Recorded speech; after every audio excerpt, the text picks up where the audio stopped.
এক টেবিলে বসে তোমার সঙ্গে খেতে আমার আর রুচি হচ্ছে না। তুমি তুমি এক্ষুনি আমার বাড়িতে বেরিয়ে যাও, যাও। আচ্ছা ঠিক আছে, যাচ্ছি। এই পোলাও রোস্টে খেয়ে যাই। গত 3 দিন ধরে নুডলস খেতে খেতে আমি বিরক্ত হয়ে গেছি। খবরদার, তুমি একটু কিচ্ছু খাবে না, যাও যাও আমার বাড়িতে বেরিয়ে যাও। আচ্ছা শুধু রোস্টটা খাইয়ে যাচ্ছি। খবরদার, কাজ করবো না, যাও যাও, বেরিয়ে যাও।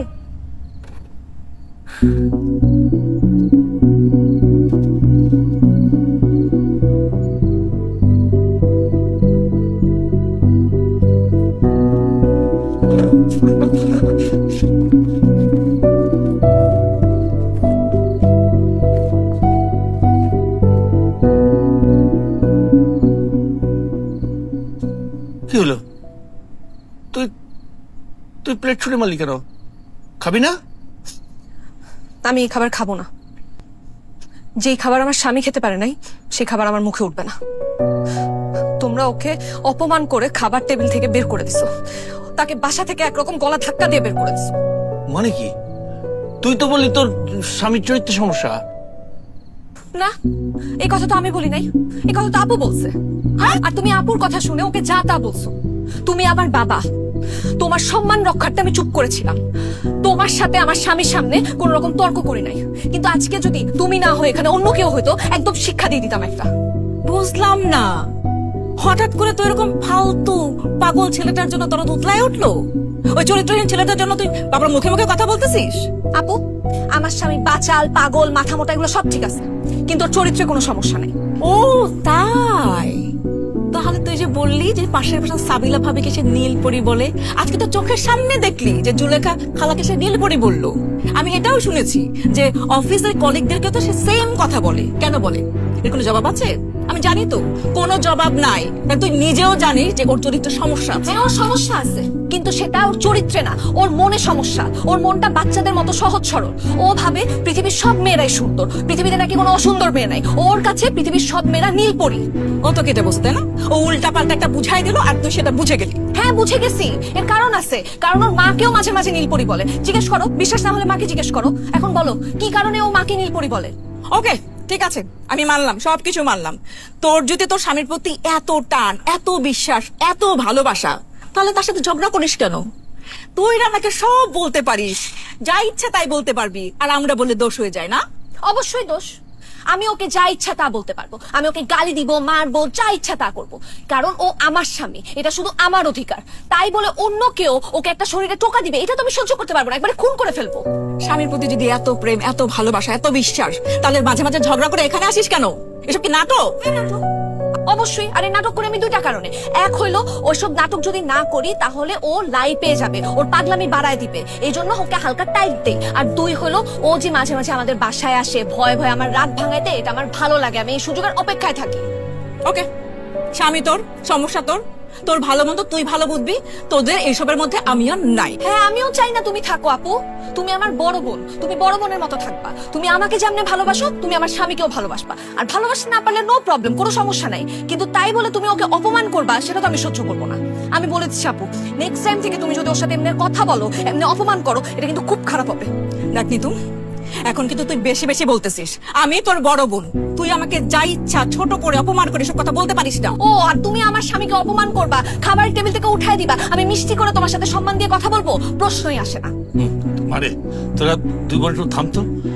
দেখ, চাওয়ার হয়ে গেছে, এখন মাথা ঠান্ডা করে চল খেয়ে নি, তারপরে আলোচনা করি। না বাবা, যেই খাবার আমার স্বামী খেতে পারে নাই সেই খাবার আমার মুখে উঠবে না।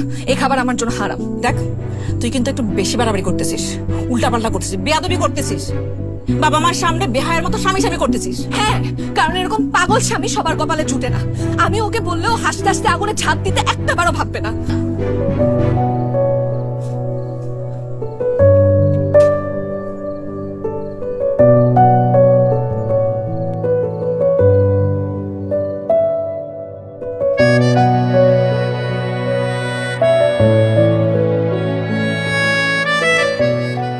হ্যাঁ রে কপাল, এত শখের পোলাও রোস্ট খেতে পারলাম না, এখন পাউরুটি দিয়ে ডিনার করছি। গ্যাস্ট্রিকের সমস্যাটা না থাকলে এখন হোটেলে গিয়ে পোলাও রোস্ট খেতে পারতাম।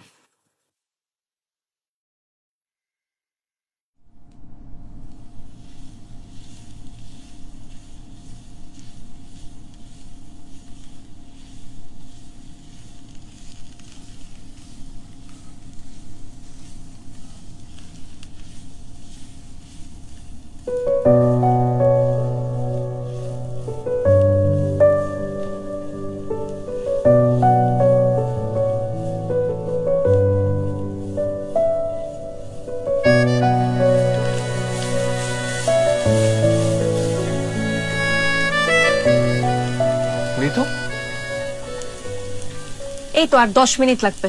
তুমি হাত মুখ ধুয়ে ডাইনিং টেবিলে বসো, আমি খাবার নিয়ে আসতেছি। যাও।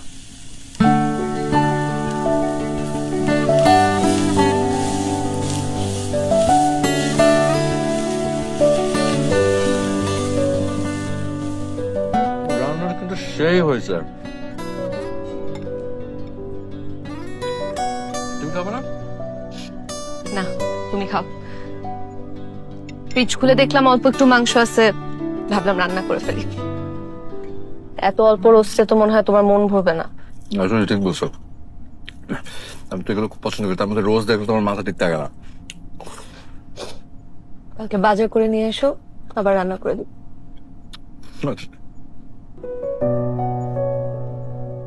তুমি কাঁদতেছো কেন?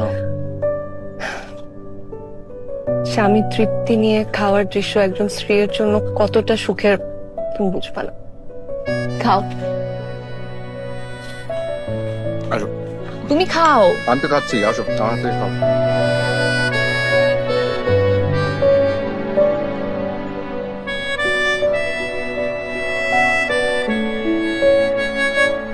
কেমন? দেখতে হবে তো কার বউয়ের রান্না। তুমি খাও। হুম, ঝোল দিব? না, ঝোল নিচে পরে দাও, বলো নেব পরে। কোন মুভি? আমরা লাগালে। ভালো। হ্যাঁ, কিন্তু আমাকে ছাড়া দেখে ফেলছে কয়েকটা এপিসোড। সব শেষ। আমি এখান থেকে দেখবো না। কেন? আমি দেখবো না, এখান থেকে আমি দেখতে যাবো কেন? আমি তো কিছুই বুঝবো না অর্ধেক থেকে। ডান্সটা দেখাচ্ছি। হ্যালো, আসসালামু আলাইকুম। কি কেমন চাল দিলাম? আমার মেয়ের রাগ বেশি তো, তাই তোমার খালার সাথে প্ল্যান করে তোমাকে খাবার টেবিলে অপমান করে বাড়ি থেকে বের করে দিলাম। যা দেখে আমার মেয়ের তোমার জন্য আবেগ জেগে উঠেছে, তাই তো সব ভুলে তোমার কাছে সে ছুটে গেছে। খবরদার পাগলা, উল্টাপাল্টা কিছু বলে আবার মেয়ের মাথা গরম করে দিস না। আপনি কে ভাই? আপনাকে তো ঠিক চিনতে পারলাম না। এই কাজগুলো কেন করেন? রাত বিরাতে মানুষকে ফোন দিয়ে আপনার কেন বিরক্ত করেন? এসব না করে একটু ঘুম দেন, ঘুমান। ওকে? পাগলের গোষ্ঠী পাগল। তুই কি কোনোদিন ভালো হবি না? না কে ফোন দিছে? কে আবার? এই পৃথিবীর একমাত্র শত্রু। বাবা, তোমাদের আচরণ দেখে কেউ বলবে তোমরা জামাই শ্বশুর? আজব। আচ্ছা, এইবারের বিরহে তুমি আমাকে নিয়ে কি কবিতা লিখলা? শুনতে চাও? লিখেছে একটা।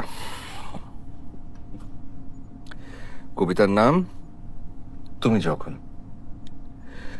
তুমি যখন আমায় দেখে একটু হাসো, বলতে পারো কেন আমার স্বপ্নরা ছুটে বেড়ায় মেঘে মেঘে। তুমি যখন আমার চোখে চোখ রাখো, বলতে পারো কেন আমার হৃদয়ে কালবৈশাখীর ঝড় ওঠে। তুমি যখন মিষ্টি করে কথা বলো, বলতে পারো কেন আমার কানে রবি ঠাকুরের গান বাজে। তুমি যখন মেঘ কালো চুল খোপায় বাঁধো, বলতে পারো কেন আমি বাধা পড়ি সেই দুষ্টু খোপা।